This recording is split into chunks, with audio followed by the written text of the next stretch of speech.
Games are often praised for their general gameplay, story, music, or graphics, but the difference between a game being excellent and a game just being good is in the details.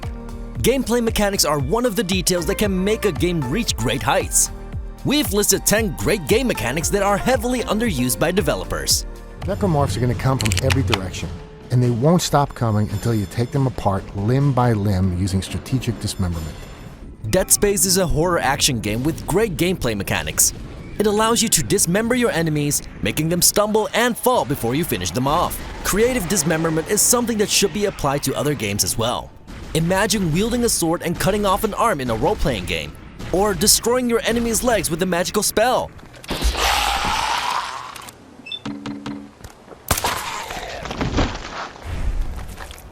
The VAT system from Fallout also falls into this same category, as you can target limbs to do damage, kill an enemy, or slow them down. It's nice to have this extra tactical layer in combat where there's a difference between a shot in the shoulder and a shot in the leg.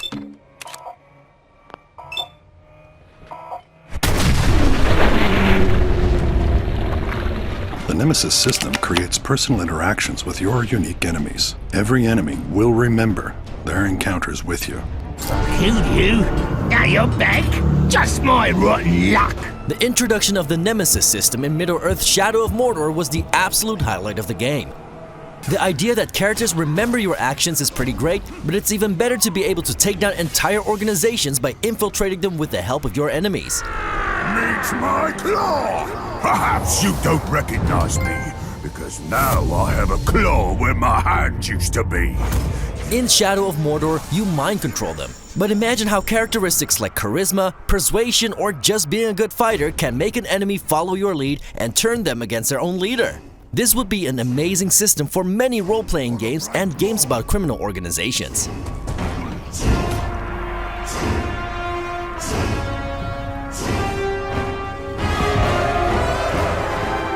In Echo, you must survive the strange workings of the palace. It studies everything you do, everything you are, to use it against you. Artificial intelligence is getting more important as games are getting more complex. Enemies are programmed to counter certain moves by the player. This way, they take cover or try to flank you. But it would be even better if they would actually learn from your actions. In the action game Echo, you're basically fighting yourself, as the enemies you encounter remember the way in which you took them out. They learn from me. They do what I do. They behave like a hive mind and adjust their attack patterns to become less predictable. But it would also make sense for opponents in sports games and for enemies in shooters realizing you're reloading or grabbing a grenade. The idea of enemies that learn from the player is just very interesting.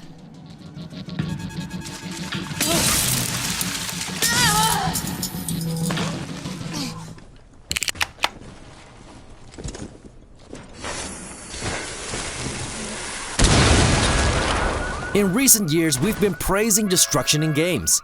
Take Rainbow Six Siege for example. It's great that you can shoot through walls and it's a great gameplay mechanic in that game. But we want real destruction. Red Faction Guerrilla's Geomod engine did this a few years back, as it allowed you to destroy everything in the game.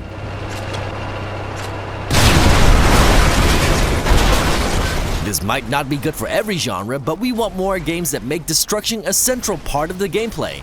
Imagine being able to level a building in PUBG and kill all your opponents inside.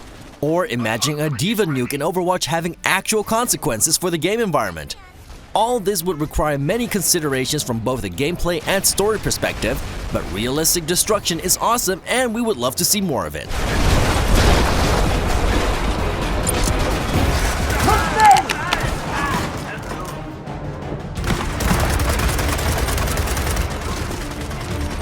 In many games, reloading a gun is just a press of a button. You wait till your clip is full and you can start shooting again. Gears of War made this more interesting by introducing active reload. While reloading, you need to play a short QuickTime event. Based on the timing of your button press, your bullets would do extra damage, but the gun could also jam if you messed it up.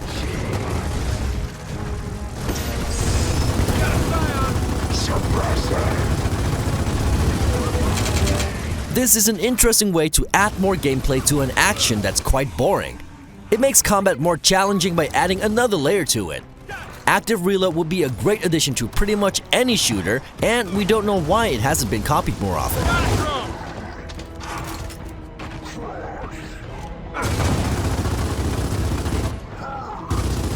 Check your aim!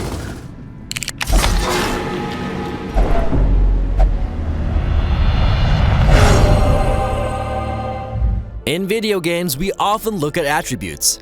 Think about things like strength, agility, and stamina. But what about your mental state? Are you stressed and panicking? Or just calm and in the zone?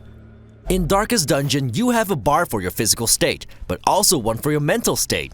Based on the amount of horrors a character has seen, he can start showing signs of stress. Confidence surges as the enemy crumbles. This mechanic has been used a bit in Eternal Darkness Sanity's Requiem, as your sanity meter depletes when monsters see you. Emotional states make a lot of sense in role-playing games and horror games, but we never want to see Marcus Phoenix suddenly burst out in tears on the battlefield. Alright, time to introduce the new cog to the old cog. And clear these bucketheads out of my house.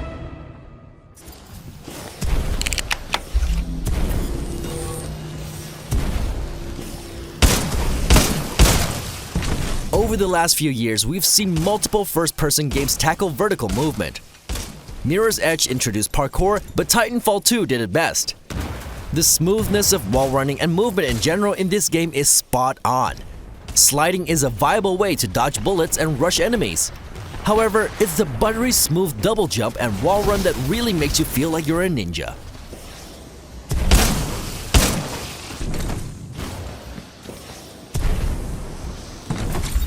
Moving around in first-person games can feel clunky, but Titanfall 2 proves it doesn't have to be this way.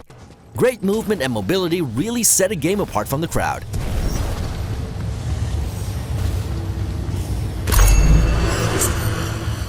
We don't test the art. 私とお手合わせ願いましょう。 Most games are all about making your character stronger. You pick a new move, add some extra health, or increase your damage output by picking a new upgrade from your skill tree. Games are all about gaining power, but in Nier Automata, chipsets also come with negative effects. They can make you stronger, faster, and better, but because you can only equip a limited amount of chips, you will need to merge existing ones or even replace them when you need space. Every chipset relates to a certain aspect of the game. There are chips that influence your HUD, and removing the central processing unit will even kill your character.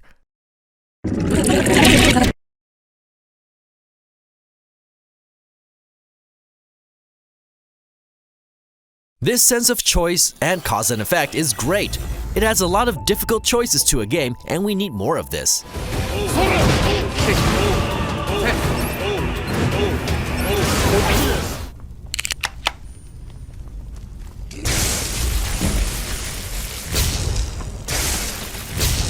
There have been a handful of role-playing games like Skyrim in which you level up skills by performing those skills, ranging from jumping to swinging swords and from cooking to magic.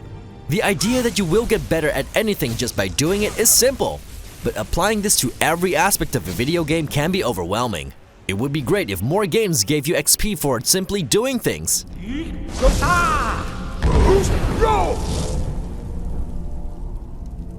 Developers can even combine this with the negative upgrade mechanic we previously mentioned.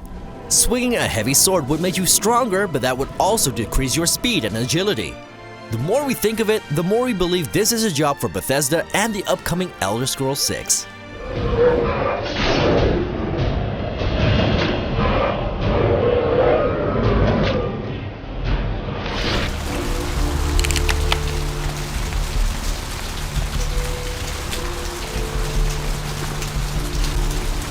Many games let you create characters, which is great. However, it almost never affects the gameplay. You can walk around naked with pink hair and nobody in the game seems to care or even comment on it. That's why the character creator in Vampire the Masquerade is so awesome. The vampire clan you choose affects the gameplay in a huge way. They're a bunch of malcontents. They get pumped up by rousing the rabble they keep around them. The beautiful Toreador are able to socialize and seduce humans with very little effort, while the ugly Nosferatu will scare them away. The character you created dictates whether you spend most of your time in fancy nightclubs or need to hide in the sewers. It's a great feature that adds a lot of replayability to a game.